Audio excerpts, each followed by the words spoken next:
kita berdoa.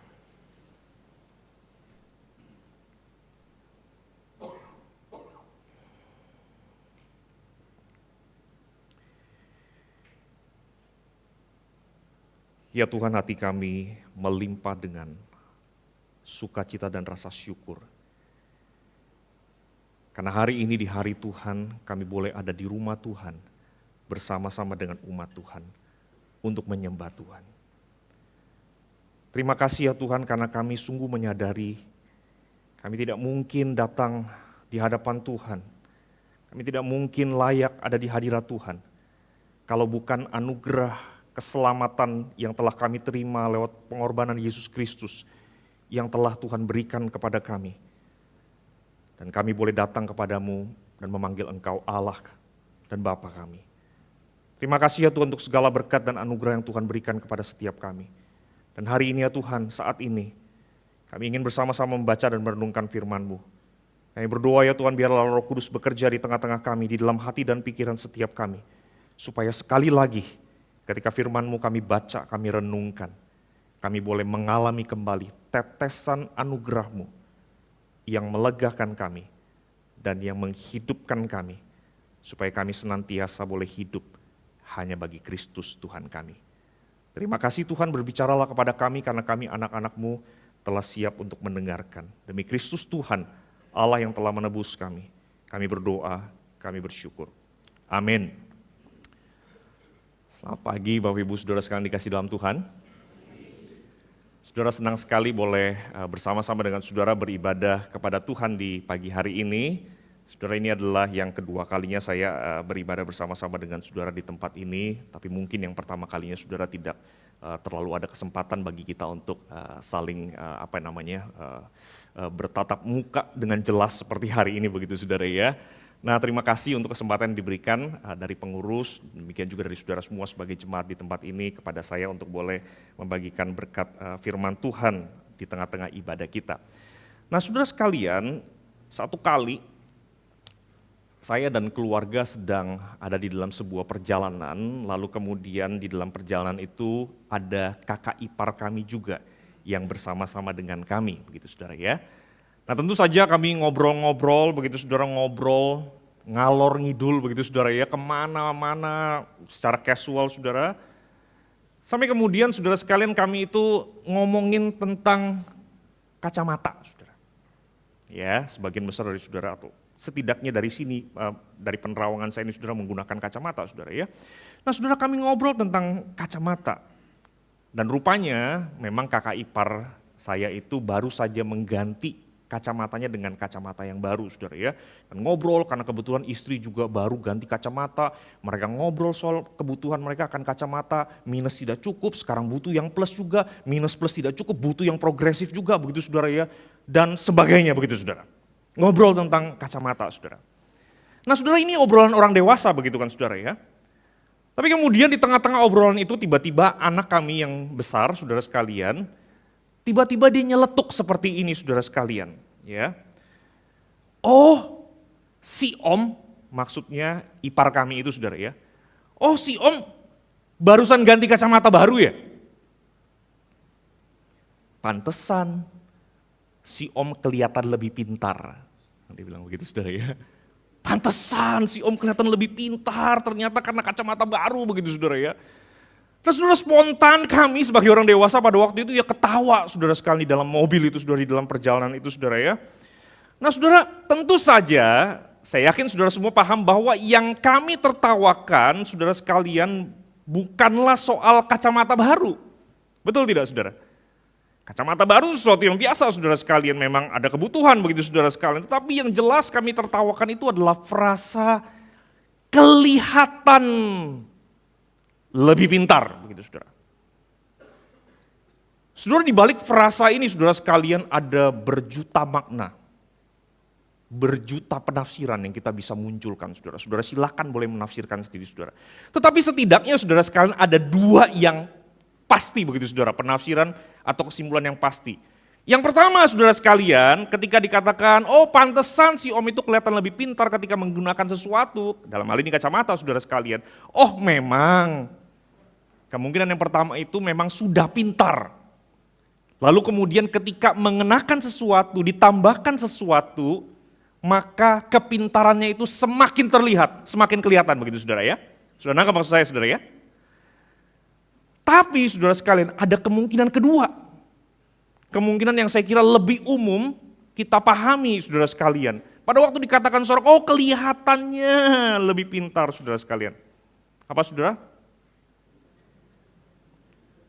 Saudara ngomongin kakak iparnya pendeta loh saudara. Bercanda ya saudara. Sudah kelihatan lebih pintar itu artinya apa? Seringkali saudara sekalian, sebenarnya nggak pintar. Cuma kelihatannya lebih pintar, kelihatannya pintar saudara. Dan saya kira saudara sekalian tidak ada dari antara kita yang senang mendapatkan predikat seperti ini, kelihatannya lebih pintar saudara sekalian, karena seringkali konotasinya artinya sebenarnya kita tidak pintar begitu saudara. Nah saudara sekalian di dalam keseharian kita, saya kira wajar sekali kita sering sekali melihat ada hal-hal yang kelihatannya seperti ini dan seperti itu saudara. Ya, apalagi di tengah-tengah zaman teknologi yang super canggih pada hari ini saudara. Saudara contoh paling sederhana saja saudara sekalian, saudara handphone kita misalnya punya kecanggihan, punya aplikasi yang namanya filter itu saudara. Sudah beberapa tahun yang lalu saya kira mungkin saudara juga tahu ada sebuah merek handphone cukup populer tiba-tiba begitu saudara sekalian. Karena apa saudara? Karena kecanggihan kamera depannya saudara sekalian dengan segala filternya. Sehingga pada waktu kita mau selfie, kita lihat muka kita sendiri saudara, kita bisa kaget saudara. Kita kaget karena apa? Aduh ternyata saya ganteng juga ya, kok selama ini saya nggak sadar begitu saudara ya. Karena apa yang kita lihat di layar itu seolah waduh saudara sekalian begitu luar biasa. Dan berbondong-bondong orang membeli handphone seperti itu saudara, karena apa saudara? Karena bisa membuat objek yang ingin kita tangkap lewat kamera itu saudara sekalian, kelihatan lebih baik saudara sekalian. Saudara hari ini dengan segala kecanggihan teknologi AI dan segala macamnya, mau muka kita kelihatan lebih muda pun jelas bisa. Lebih tua juga bisa saudara, tetapi kita kurang suka begitu saudara ya. Bahkan saudara sekalian mau pakai mukanya orang lain pun bisa. Ya kita ganti saja begitu saudara, apapun bisa kita buat kelihatan atau terlihat seperti apa yang kita inginkan. Saudara tentu saja usaha untuk membuat diri kita terlihat lebih baik dari kondisi yang sebenarnya. Di dalam konteks tertentu, di dalam situasi tertentu, dalam batasan tertentu adalah sesuatu yang biasa, sesuatu yang umum, sesuatu yang saya kira sah-sah saja saudara sekalian kita bisa terima, begitu saudara ya. Tetapi saudara sekalian, ada hal-hal tertentu di dalam hidup ini, ada hal-hal yang khusus di dalam hidup ini yang tidak bisa dan tidak boleh hanya kelihatannya saja. Sekali lagi saya ulang saudara sekalian. Di dalam kehidupan kita saudara sekalian, di tengah-tengah segala usaha kita untuk membuat sesuatu kelihatan lebih baik, ada hal-hal yang tidak bisa dan tidak boleh hanya kelihatannya saja. Dan salah satu yang tidak bisa dan tidak boleh itu adalah ketika kita berbicara tentang kehidupan beribadah kepada Tuhan. Saudara kita tidak bisa, kita tidak boleh hanya kelihatannya saja beribadah kepada Tuhan, tetapi pada kenyataannya sebenarnya kita tidak sedang beribadah di hadapan Tuhan. Sebenarnya di mata Tuhan kita tidak sedang beribadah. Kita kelihatannya beribadah kepada Tuhan ketika orang-orang di sekitar kita melihat kita, oh pergi ke gereja beribadah kepada Tuhan. Tetapi kenyataannya di mata dunia ini saudara sekalian, apa yang kita lakukan dalam kehidupan kita saudara tidak ada bedanya. Bahkan setelah kita pulang dari ibadah yang rutin kita lakukan selama bertahun-tahun misalnya saudara.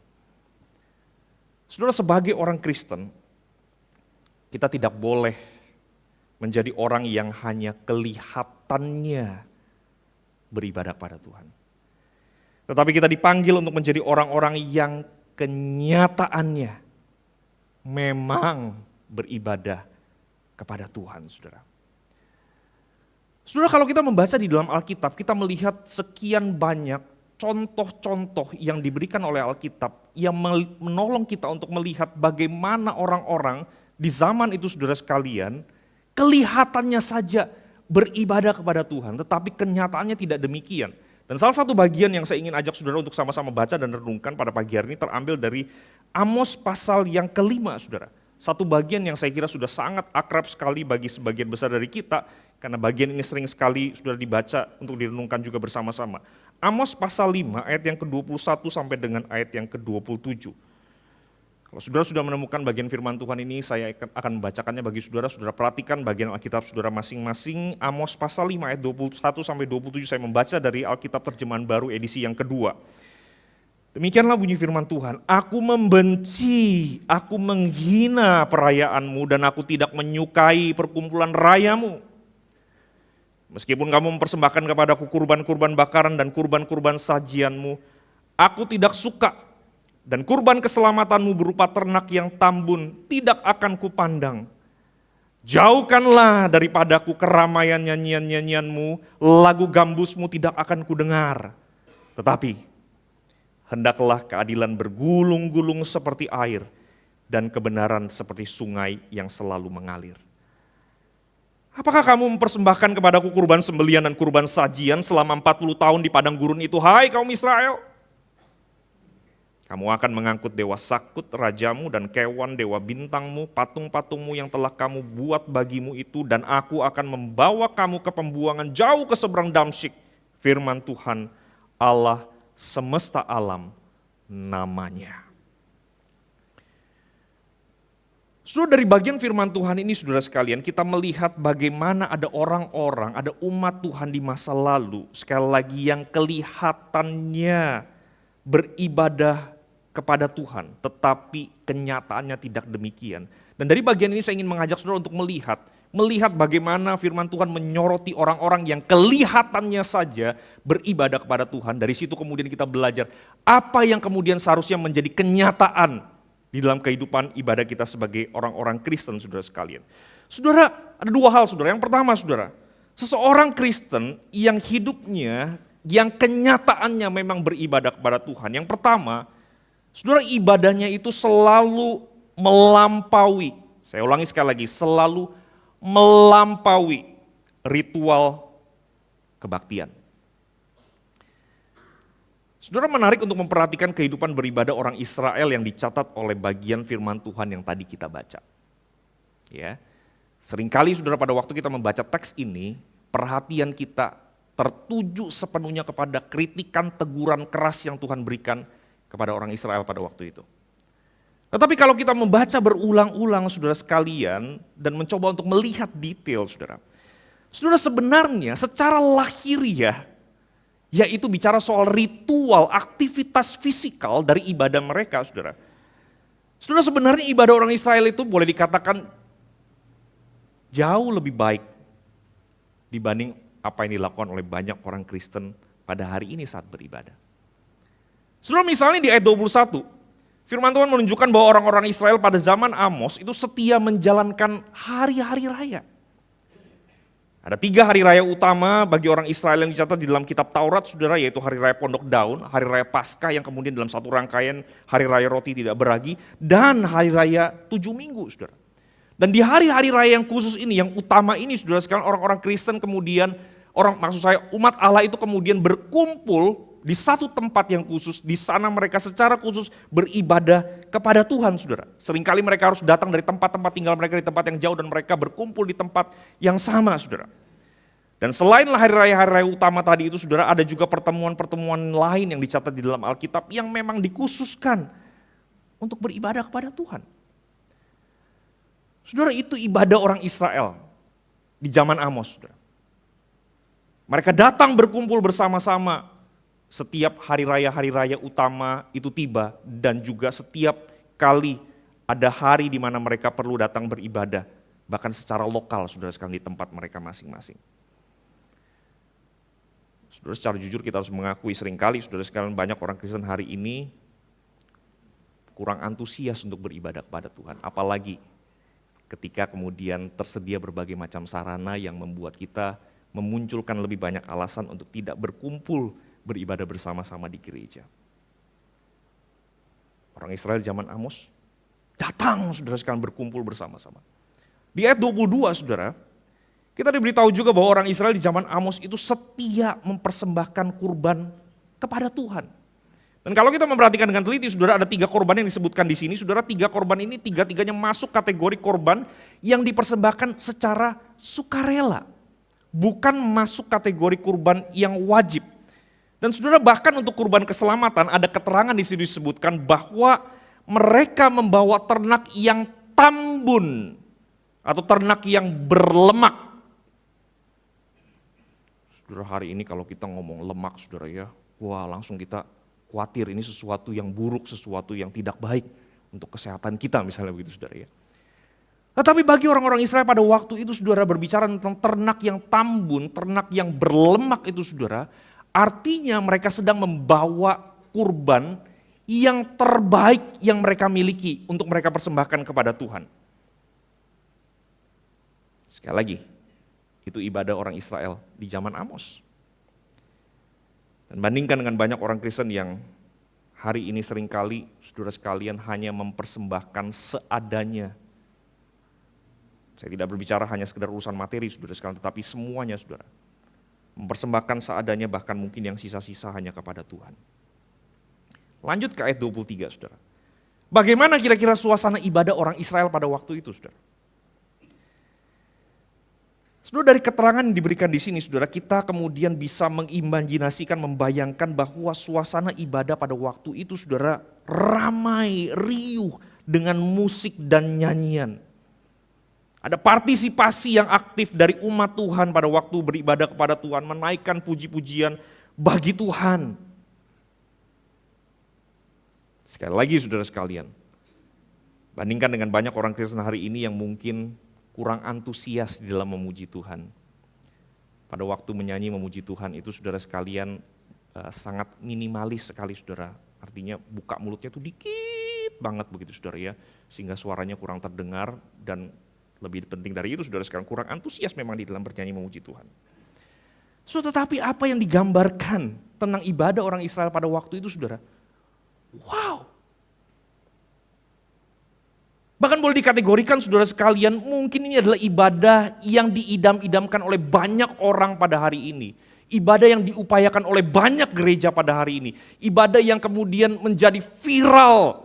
Kalau ada hari ini saudara sekalian, karena apa saudara? Karena suasananya, karena kesungguhan daripada orang-orang yang datang pada waktu beribadah kepada Tuhan itu begitu luar biasa. Dan siapa yang tidak senang saudara sekalian kalau datang ke gereja seperti itu?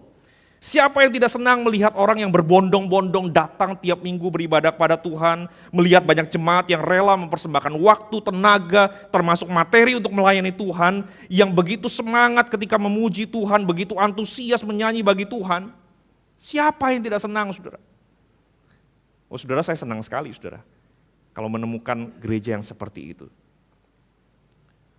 Tetapi menariknya saudara sekalian, untuk ibadah yang sebaik ini, untuk ibadah yang sangat diidam-idamkan oleh banyak orang seperti ini saudara, justru Allah tidak berkenan. Di mata Allah, orang Israel itu hanya kelihatannya saja beribadah kepada Tuhan. Saudara, yang Tuhan persoalkan di sini saudara, ibadah yang berkenan kepada Tuhan itu tidak pernah sekedar melakukan ritual. Di sini saya perlu memberikan sedikit catatan saudara sekalian. Seringkali pada waktu kita berbicara tentang ibadah yang berkenan, ibadah yang sejati, ibadah yang diterima oleh Tuhan, seringkali saudara titik berat kita adalah begini saudara. Oh, ini karena ritualistik, maka kemudian ritualnya kita kesampingkan, ritualnya kita buang saudara. Saudara, apakah problem yang disorot oleh firman Tuhan pada hari ini itu adalah ritual atau aktivitas fisikal yang kita lakukan ketika beribadah? Bukan saudara. Berkumpul beribadah di hari-hari tertentu, membawa kurban kepada Tuhan, menyanyikan puji-pujian kepada Tuhan, saudara, semua itu diperintahkan oleh Tuhan ketika umat Tuhan datang beribadah kepadanya. Jadi dalam hal ini sekali lagi saudara, ritualnya oke, saudara, ritualnya sudah benar. Yang jadi problem adalah ketika itu hanya sekedar melakukan ritual. Saudara, ibadah yang sejati, ibadah yang betul-betul merupakan kenyataan dalam kehidupan kita sebagai anak-anak Tuhan itu tidak pernah sekedar ritual, melainkan sebuah ibadah yang dilakukan atas dasar kasih dan ketaatan hanya kepada Tuhan. Saudara, kalau kita melihat di ayat yang ke-25, Ada satu bagian yang tidak terlalu mudah dipahami saudara sekalian karena ada beragam penafsiran yang mencoba untuk memahami apa yang sedang ingin disampaikan oleh bagian firman Tuhan ini saudara sekalian di ayat 25 saudara sekalian. Tetapi di antara sekian banyak perbedaan penafsiran itu saudara, para ahli sepakat bahwa orang Israel pada waktu itu beranggapan asal saya sudah melakukan ritual kebaktian, that's it. Tugas saya selesai, kewajiban saya selesai, dan giliran kewajiban Tuhan untuk melakukan apa yang Tuhan harus lakukan, yaitu memberkati saya. Sudah lihat saudara sekalian, mereka beribadah dengan pemahaman secara transaksional. Ritual saya lakukan, kewajiban saya selesai, sudah cukup, sekarang kewajiban Tuhan kepada saya. Dan kalau melihat di ayat 26 saudara sekalian, para ahli juga menyimpulkan bahwa di saat yang sama ketika orang Israel itu beribadah dengan begitu luar biasa kepada Tuhan, mereka pun juga beribadah kepada berhala-berhala. Mereka mendua hati saudara. Dan mereka tidak melihat itu sebagai masalah. Tapi di mata Tuhan itu jelas sekali adalah masalah. Saudara sekalian, beribadah kepada Tuhan tidak pernah merupakan sebuah transaksi antara kita dengan Tuhan, melainkan ekspresi kasih yang kita nyatakan kepada Tuhan. Saudara, beribadah kepada Tuhan perlu diwujudkan dengan ketaatan yang total, yang eksklusif, satu-satunya hanya kepada Tuhan. Maka pada waktu tiap minggu saudara sekalian kita beribadah kepada Tuhan di tempat ini, melakukan berbagai macam aktivitas fisikal atau yang kita sebut dengan ritual kebaktian itu saudara. Pada waktu kita menyanyi memuji Tuhan, apakah itu wujud yang kelihatan, yang fisikal dari kasih kita yang tidak kelihatan, yang kita ingin ekspresikan kepada Tuhan. Pada waktu kita mengaku dosa kita, dengan fisik kita yang terlihat, dengan sikap kita tunduk kepala berdoa di hadapan Tuhan. Apakah itu wujud dari pertobatan hati kita yang tidak kelihatan di hadapan Tuhan yang Maha Tahu? Pada waktu kita membawa persembahan harta kita yang kelihatan, apakah itu selalu merupakan wujud tekad kita untuk mempersembahkan hidup kita, baik yang dilihat oleh orang lain maupun yang tidak dilihat oleh orang lain, hanya bagi Tuhan. Saudara, ibadah yang berkenan kepada Tuhan itu selalu melampaui ritual kebaktian. Sebab ibadah yang berkenan itu lahir dari hati dan tekad yang mau mengasihi Tuhan. Yang terakhir saudara, apa ciri dari orang yang kenyataannya memang beribadah kepada Tuhan? Orang yang kenyataannya beribadah kepada Tuhan itu ibadahnya bukan hanya sekedar melampaui ritual kebaktian, tetapi juga melampaui ruang kebaktian. Saudara, salah satu isu yang disorot oleh Tuhan melalui tulisan para nabi, termasuk oleh Amos yang tadi kita baca sama-sama saudara, adalah sikap hidup umat Tuhan di dalam keseharian mereka, secara khusus sikap mereka terhadap sesama. Saudara, seringkali banyak orang Kristen berpikir bahwa ibadah itu adalah melulu urusan kita dengan Tuhan. It's a private matters. Urusan privat kita dengan Tuhan. Betul tidak saudara?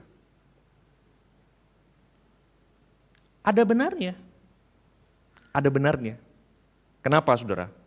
Karena kita tidak bisa titip sama orang, benar nggak saudara? Ya kan? Oh, rencana minggu depan nggak datang, lalu kemudian ngomong sama Pak Misael, saya titip ya ibadah saya kepada Tuhan, ya, minta tolong Pak Misael yang mewakili saya untuk beribadah kepada Tuhan. Pendeta kan, ya, apalagi pendetanya baik begini begitu saudara ya. Wakilin bisa nggak? Nggak bisa saudara. It's a private, it's a personal things begitu saudara. Sesuatu yang kita perlu lakukan dengan diri kita masing-masing saudara. Tetapi tidak lengkap saudara sekalian. Karena apa? Karena firman Tuhan juga menolong kita memperlihatkan kepada kita bahwa ibadah itu urusan kita dengan Tuhan dan dengan sesama kita. Seluruh bangsa Israel setia melakukan ibadah, tetapi di dalam keseharian mereka, mereka berlaku tidak benar, mereka berlaku tidak adil dengan sesamanya. Dan itulah sebabnya saudara sekarang kalau kita melihat ayat 21 sampai 23 di dalam bahasa aslinya saudara, kita akan melihat nuansa yang sedikit unik saudara, karena bunyinya akan jadi seperti ini saudara. Tuhan itu menolak mencium aroma kurban bakaran dan kurban sajian. Tuhan itu menolak untuk memandang kurban keselamatan. Tuhan itu menolak mendengar nyanyian umat Israel pada waktu itu. Saudara, kosakata yang terkait dengan panca indera kita, dengan senses kita itu saudara sekalian digunakan di sini saudara untuk menunjukkan apa saudara? Bahwa tidak ada satupun yang bangsa Israel lakukan di hadapan Tuhan pada waktu itu yang begitu baik, yang begitu luar biasa, yang patut mungkin mendapatkan penghargaan di mata orang begitu saudara, karena begitu sempurna boleh kita katakan demikian saudara. Tetapi tidak ada satupun yang berkenan di hadapan Tuhan. Karena apa saudara? Karena mereka tidak melanjutkan kebaktian mereka di dalam keseharian mereka sebagai umat Allah. Saudara, apa yang Tuhan minta dari umatnya? Ayat 24 saudara. Tetapi biarlah keadilan bergulung-gulung seperti air dan kebenaran seperti sungai yang selalu mengalir. Saudara, yang Tuhan minta dari kehidupan umatnya adalah ibadah yang berdampak dalam hidup sehari-hari. Yaitu bagaimana saudara sekalian lewat kehidupanmu dan kehidupanku sebagai orang Kristen, kita mengaliri dunia yang kekeringan dengan damai dan kasih ini saudara. Kita aliri itu saudara sekalian dengan keadilan dan kebenaran Allah. Terus menerus demikian, seperti air yang bergulung-gulung, seperti sungai yang selalu mengalir. Sudah lihat metafora bahasa analogis yang digunakan di sini saudara. Terus menerus seolah-olah tidak pernah berhenti saudara sekalian. Dan itulah saudara, kehidupan ibadah yang dikehendaki oleh Tuhan. Ibadah yang berdampak di dalam keseharian kita, ibadah yang melampaui ruang kebaktian kita saudara. Ibadah yang kemudian bisa dirasakan oleh orang-orang yang ada di sekitar kita. Saudara, mari kita ingat selalu bahwa pada waktu kita beribadah, kita tidak sekedar cari Tuhan, lalu ketika berjumpa dengan Tuhan, it's done, selesai. No, tidak seperti itu saudara. So, saat kita beribadah, kita cari Tuhan, supaya kita senantiasa bisa memancarkan keindahan Tuhan kepada sesama yang kita temui hari demi hari. Saudara, in worship, we bless the Lord so that we can be a blessing to others. Pada waktu kita beribadah, kita menyembah Tuhan, we bless the Lord. Bukan tanpa maksud, bukan tanpa tujuan. Tetapi supaya melalui perjumpaan kita dengan Tuhan yang transformatif itu saudara, we can be a blessing, kita bisa menjadi berkat bagi orang-orang yang kita temui. Maka pada waktu kita selesai beribadah di gereja, saudara, sesungguhnya ibadah kita belum selesai. Kita dipanggil untuk melanjutkan ibadah kita di dalam keseharian kita. Saudara, mungkin saudara mirip seperti saya yang juga seringkali berpikir bergumul, Tuhan, dunia ini terlalu kompleks persoalannya, dunia ini sudah carut marut. Tuhan, ada sekian miliar manusia di dalam dunia ini yang penuh dengan pergumulan yang kompleks. Bagaimana saya bisa memberkati mereka? Bagaimana saya bisa melanjutkan ibadah saya yang berdampak bagi mereka? Saudara, betul. Ada sekian banyak masalah yang begitu kompleks di tengah-tengah dunia ini. Tetapi juga ada masalah-masalah yang sehari-hari kita hadapi di lingkungan kita yang terdekat. Yang sebenarnya Tuhan percayakan kepada kita untuk kita bisa menjadi berkat di sana. Saudara, betul ada 6 miliar, 7 miliar penduduk dunia ini saudara. Yang begitu jauh, yang mungkin kita tidak kenal, yang mungkin kita tidak bisa jangkau. Tapi ada 2, 3, 4 anggota keluarga kita, orang-orang yang dekat dengan kita, saudara. Yang kepada mereka pun kita dipanggil untuk menjadi berkat. Sudah mulai dengan hal-hal yang sederhana, mulai dengan hal-hal yang sesehari. Melanjutkan ibadah kita dalam keseharian kita. Saudara, saya tidak akan berpanjang lebar lagi, saudara. Hari ini sekali lagi kita beribadah kepada Tuhan. Bagi sebagian kita, mungkin ini adalah ibadah yang kesekian puluh, sekian ratus kali di dalam hidup kita sebagai orang Kristen. Bagi saudara-saudara di Grace Life ini, saudara, mungkin ini adalah ibadah yang kesekian kali selama 2 tahun lebih gereja ini eksis. Saudara, pertanyaan pentingnya adalah apakah ibadah kita selama ini sekedar kelihatannya saja? Atau betul-betul merupakan kenyataan bahwa kita mau dengan sungguh beribadah kepada Tuhan. Saudara, kalau ibadah kita hanya kelihatan saja, sudah pasti ibadah yang kita lakukan ini tidak berkenan di hadapan Tuhan. Sudah pasti ibadah yang kita lakukan ini tidak akan berdampak bagi dunia ini. Dan sudah pasti yang kita lakukan ini, saudara sekalian, akan merusak diri kita sendiri, saudara. Karena apa? Karena kita tidak hidup sebagaimana yang Tuhan rancangkan, yaitu sebagai penyembah-penyembah yang benar. Maka sebagai umat Tuhan, mari saudara, kita hidupi ibadah kita. Bahwa hidup kita memang kenyataannya beribadah kepada Tuhan. Saudara, dengan kekuatan kita sendiri, tidak mungkin kita sanggup. Siapa yang bisa terus dengan konsisten beribadah kepada Tuhan melampaui ritual kebaktian? Siapa yang bisa terus dengan konsisten melanjutkan ibadah kita melampaui ruang kebaktian ini, saudara? Bukankah kita adalah orang-orang yang lemah? Orang-orang yang penuh dengan kegagalan? Orang-orang yang seringkali begitu egois, mementingkan diri kita sendiri. Tetapi syukur kepada Allah, saudara. Karya Kristus di atas kayu salib yang tuntas dan sempurna itu. Yang dari tadi didengungkan di sepanjang kebaktian kita ini melalui lagu, melalui katekismus itu, saudara. Karya Kristus itu melampaui segala kelemahan dan kekurangan kita. Saudara, setiap kali kita beribadah sesungguhnya Kristuslah menjadi imam besar bagi kita. Menjadi liturgis yang sejati itu, saudara. Sehingga ibadah kita bisa berkenan di hadapan Allah Bapa. Maka hari ini sekali lagi, saudara, di tengah-tengah ibadah kita, dan pada waktu kita akan melanjutkan ibadah kita di dalam keseharian kita, mari kita senantiasa terus bersandar kepada Kristus. Yang anugerahnya bukan hanya menuntun kita kepada keselamatan yang kekal, tetapi juga membawa kita kepada kehidupan yang berkelimpahan, yang berbuah lebat dan memberkati dunia ini. Mari kita berdoa.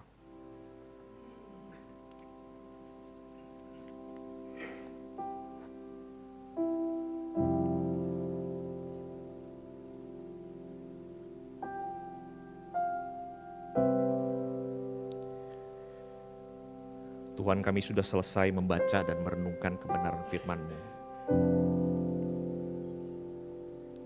Kini tiba waktunya bagi kami untuk melakukannya dalam kehidupan kami sebagai anak-anak Tuhan. Maka kami berdoa, kami memohon ya Tuhan, biarlah Allah Roh Kudus yang telah menolong kami mengerti maksud Tuhan lewat firman-Mu. Allah Roh Kudus yang sama, yang akan memampukan kami untuk menghidupinya dalam keseharian kami. Terima kasih Tuhan, sudah menyapa kami pada pagi hari ini. Kami percaya, kami tahu Tuhan mengasihi kami. Dan Tuhan ingin supaya kami yang hidup di tengah-tengah dunia yang singkat ini, kami mengalami hidup yang berkelimpahan karena hidup kami adalah hidup di dalam Tuhan dan untuk kemuliaan nama Tuhan. Terima kasih Tuhan, di dalam nama Tuhan Yesus kami berdoa. Amin.